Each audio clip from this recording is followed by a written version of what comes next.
नमोस्तु आचार्य श्री। बीना जैन रोहिणी दिल्ली से अपनी शंका रख रही हैं, 10 लक्षण पर्व कौन से काल से मनाया जाता है? 10 लक्षण जो पर्व है वो अनादि अनिधन पर्व है। यह इसका काल से कोई लेना देना नहीं है, ये शाश्वत पर्व है।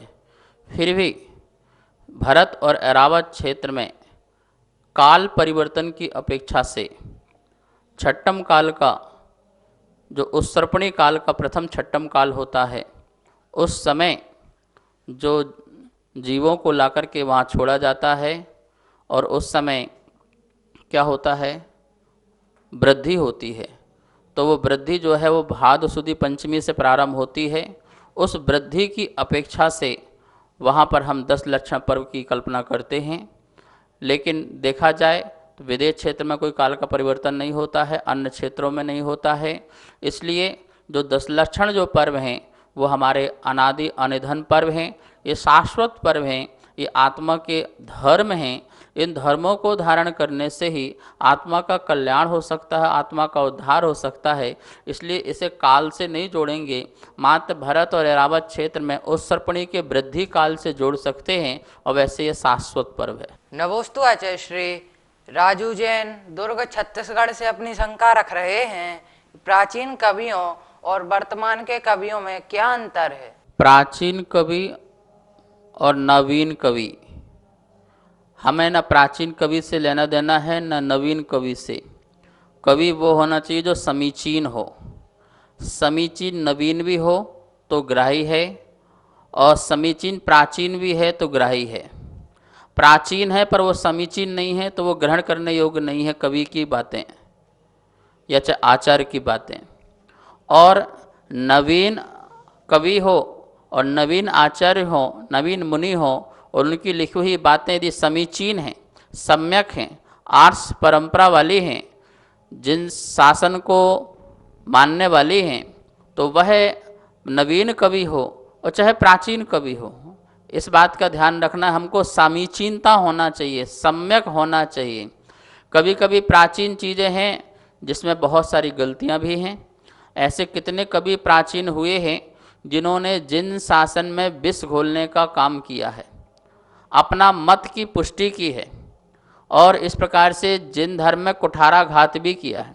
और कुछ नवीन कवि हैं जिन्होंने सुधारा भी है। कुछ ऐसे कवि भी हैं जो नवीन कवि हैं लेकिन उन्होंने भी विष डालने का काम किया है, विष घोलने का काम किया है। और प्राचीन कवि कुछ हैं जिन्होंने अच्छा काम भी किया है।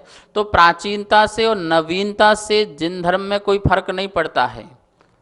जिन धर्म वह है जो समीचीन हो, समीचीन प्राचीन नवीन सब चलेगा, लेकिन समीचीन होना चाहिए, सम्यक होना चाहिए। तो कवि हो, आचार्य हो, उपाध्याय हो, उनका जो लेखन है वो समीचीन हो, अर्थात सम्यक हो, सत्य हो, यथार्थ हो, सही हो। और भगवान महावीर स्वामी का जो कथन है आर्ष, वो आर्ष वाला हो, मरोड़ने वाला ना हो, अपनी तरफ से मनगढ़ंत ना हो, मनगढ़ंत बताने वाला ना हो, कसाई की पुष्टि करने वाला ना हो। क्या होता है पहले के अभी 300-400 वर्षों में क्या हुआ, ऐसे ऐसे विद्वान हुए जिन्होंने बहुत सारा जहर अपने जैन धर्म में डाला, और इस प्रकार की 2 फाड़ कर दी, 13 पंथी, 20 पंथी आदि अनेक प्रकार का। तो ये सब जहर घोलने वाली बातें हुई हैं। 13 पंथ 200-250 वर्ष पुराना है, जहाँ पर पंडित टोरामल जी के बेटा गुमान जी और पंडित बनारसी दास जी आदि ऐसे पंडित इकट्ठे होकर के जिनने जिन परंपरा, जिन आर्ष परंपरा का घोर विरोध किया और इसके बाद एक नया पंथ स्वीकार कर लिया। तो ये सब लोग कैसे हैं? ये प्राचीन नवीन सब होते हुए सब बेकार हैं, गलत हैं, मिथ्या दृष्टि है। हमें तो सम्यक दृष्टि, जो आर्ष परंपरा भगवान महावीर स्वामी के द्वारा कथन कहा गया है, जिन शासन में कहा गया है, उसको स्वीकार करना है, जो सत्य है, यथार्थ है। इस प्रकार से कवियों का लेखन हमें स्वीकार करना चाहिए। नमोस्तु आचार्य श्री। शीलचंद्र जैन ललितपुर से अपनी शंका रख रहे हैं, बोल रहे हैं कि समाज में आजकल मिथ्यात्व के बारे में बहुत चर्चा होती है। लोग कहते हैं मिथ्यात्व को छोड़ना चाहिए, तो ये मिथ्यात्व है क्या? इसका लक्षण क्या है? जो वस्तु जैसी है उस वस्तु के विपरीत जो हमारी श्रद्धा है, जो ज्ञान है और जो आचरण है, वो मिथ्यात्व कहलाता है। मिथ्यात्व, मिथ्यापना। मिथ्यापना हमारी श्रद्धा। कैसी कैसी श्रद्धा?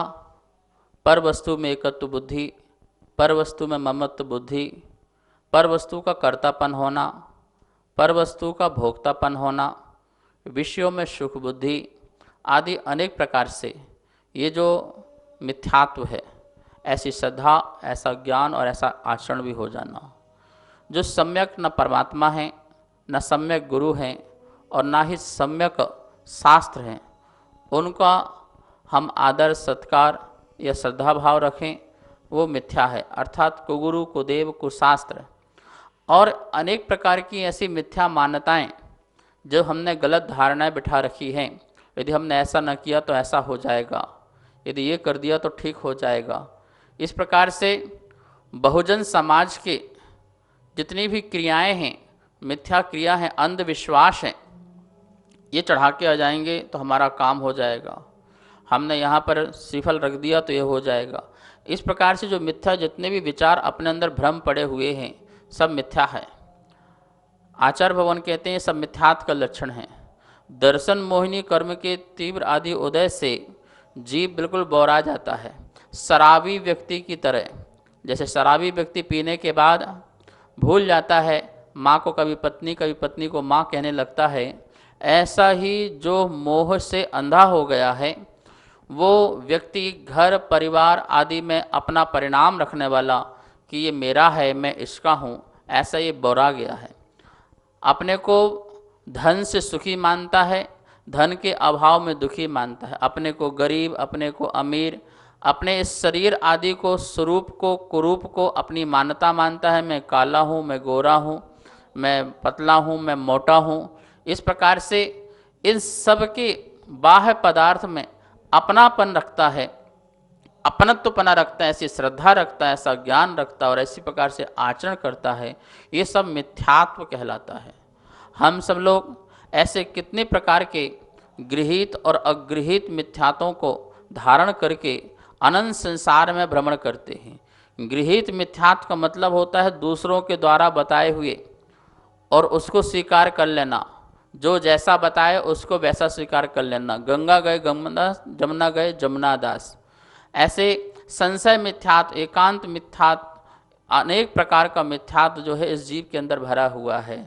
और अगृहीत मिथ्यात्व में जो अनादि से चला आ रहा है, पर वस्तु में जो भोक्तत्व बुद्धि, कर्तृत्व बुद्धि, ये सब मिथ्यात्व कहलाते हैं। इसी को मिथ्यात्व कहते हैं। मिथ्यात्व कहने से श्रद्धा, ज्ञान, चारित्र तीनों लेना है।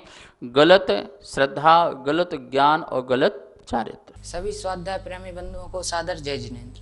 आगमधारा शंका समाधान निरंतर पारस चैनल पर प्रसारित हो रहा है, जिसके पुण्यार्जक बनने का लाभ आप सब प्राप्त कर सकते हैं, जिसकी राशि एक दिन के लिए 2100 रुपये और एक महीने के लिए 11,000 रुपये की राशि रखी गई है। आप नीचे दिए नंबर पर संपर्क कर सकते हैं।